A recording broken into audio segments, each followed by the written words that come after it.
that I should have been dead 4 different times. Well, what do they know about dying? Okay? That's an individual thing. You want to get out of that mindset. You capture an idea and you dream about it. You dream about it until that's all you see. And then talk about your idea with your family and friends. And maybe it's about, hey, I want to be a Royal Crown Diamond, or I want to be a gold. Talk to your family and friends. Why do you talk to your family and friends first? Because you want to get the negativity past you. All right?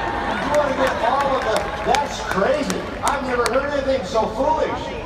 That multi-level stuff, that pyramid stuff, why would you want to do that? So you want to get that out of the way. And then you're going to start focusing forward. Study that idea in your mind and rehearse it and look at it and analyze it, scrutinize it. And then you start putting a plan to that idea of how you're going to do it. How you're going to do it. Now, if you're actively engaging your brain in doing this, you know what your brain is not doing? It's not telling you to give up. It's not telling you to feel sorry for yourself. It's not telling you it's impossible. It's not telling you the doctor's right. You're focusing your brain on an idea that's outside of yourself, that's bigger than you.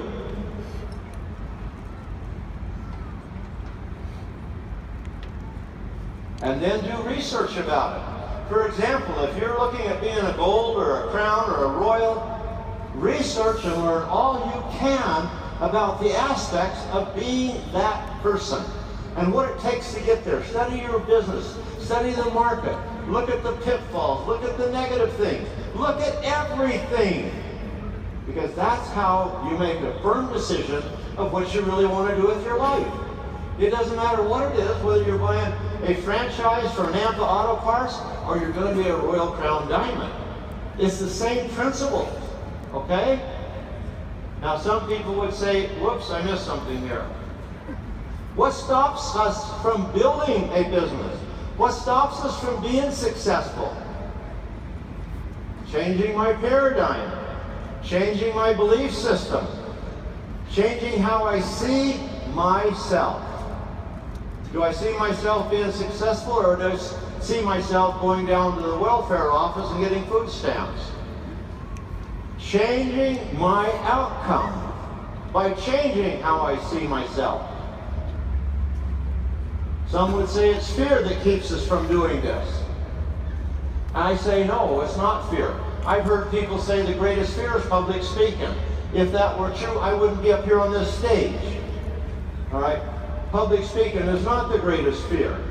You know what the greatest fear is? The reality is taking the risk to change your paradigm.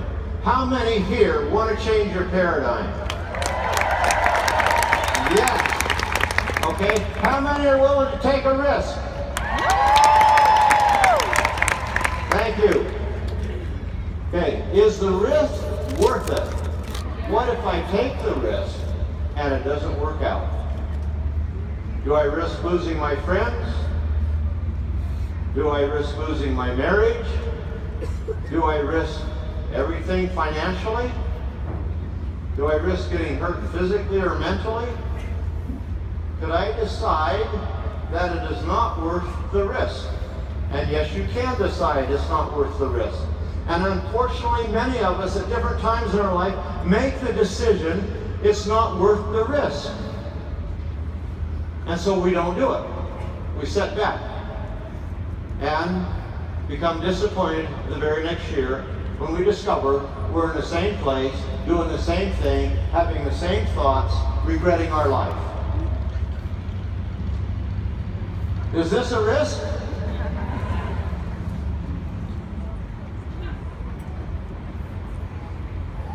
Yeah, that's a risk. Is this a risk? Yes, it's a risk.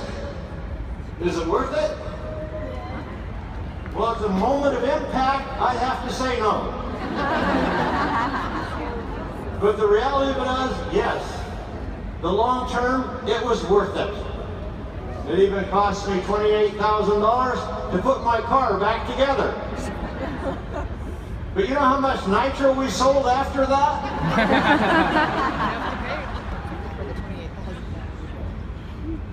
Yes, this was after the rollover you just viewed. You notice my flags are gone, my lights gone off the roof, but we just, after 7 rolls, John Wetton, the cameraman, and a couple of others, his assistants, came running down the mountain, helped me roll the car back up on its wheels, and fired it up and go again. You don't quit because you have a little rollover. Okay? So yes, you have a choice. You can quit right there because it hurt a little bit, or you can forget the hurt and get on with having fun and being happy, right? This was another moment that produced a little bit of pain. It resulted in a broken back. There's a risk of doing research. There's a risk in everything you do. There's a risk in getting out of bed in the morning. There's a risk in hiking into the jungle looking for plants. The Rio Bobanosa between Ecuador and Colombia. Looking for plants for who? Us. This was going up a tributary off the Amazon River in Peru looking for more plants. This was the week that I got bit and wound up with the Chagas virus. There is a risk. There's a risk in everything. And there's a, whoops. There we go. That's Jacob. It's all airborne.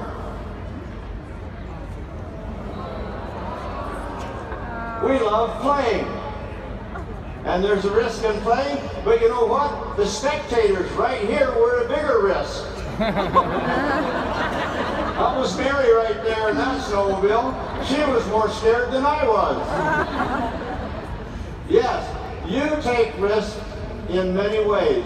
And maybe some of you don't take risks quite as much as I do or in ways that I do, but I'll be glad to share it with you and teach you how. There's a risk in coming to Young Living's convention, true or false? True. You might get addicted to Young Living.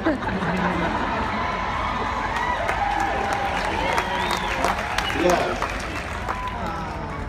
Dr. Anthony Campolo conducted a study in which he interviewed 50 people over the age of 95, asking them, if you could live life over again, what would you do differently?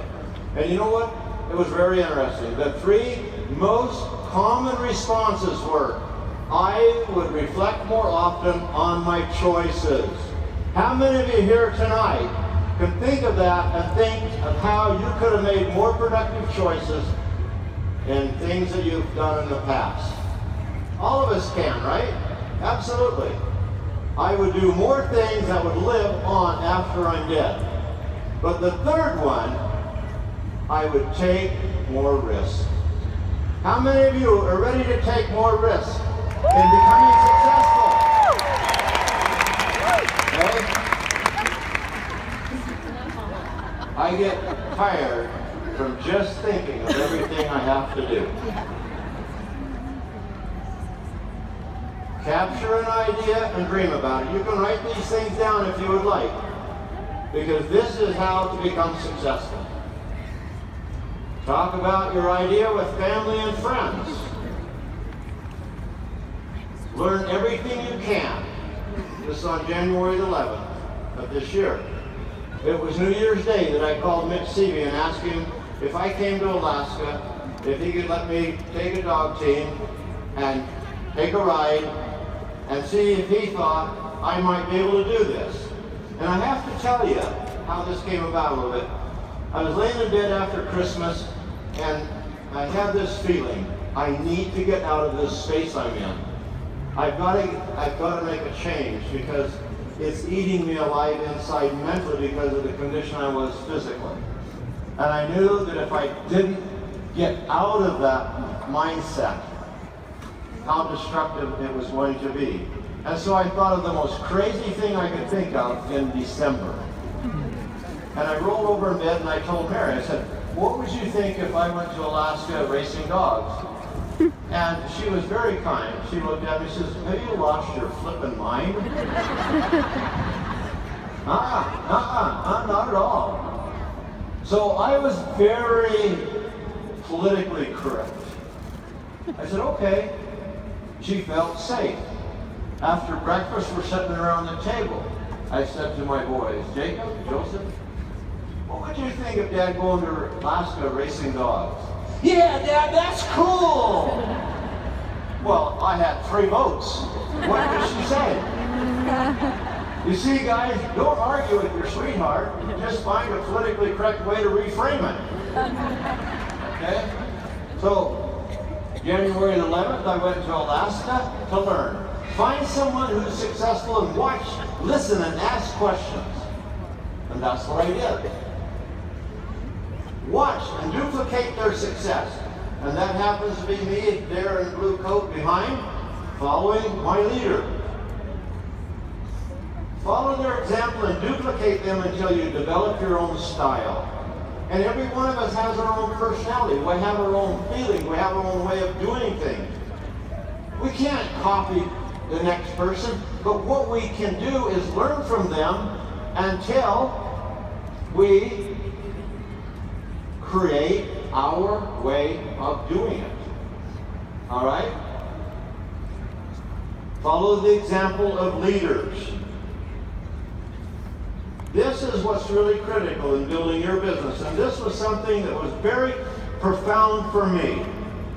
Because Mick said to me, he says, Gary, you need to get to know your dogs that you're going to be racing with. So they turned the dogs, my team, loose in this big pen. And I walked in and I walked around, here boy, here boy. And they just ran around me like, who are you? They never paid one lick of attention to me. And I thought, wow, this is really going to be successful. They don't care who I am. And no matter what I said to them, how I called them, coached them, they wouldn't come to me. And so I just knelt down in the snow. I thought, well, I'll just kneel down in the snow and see what happens. And the minute I did, the dogs came right up to me.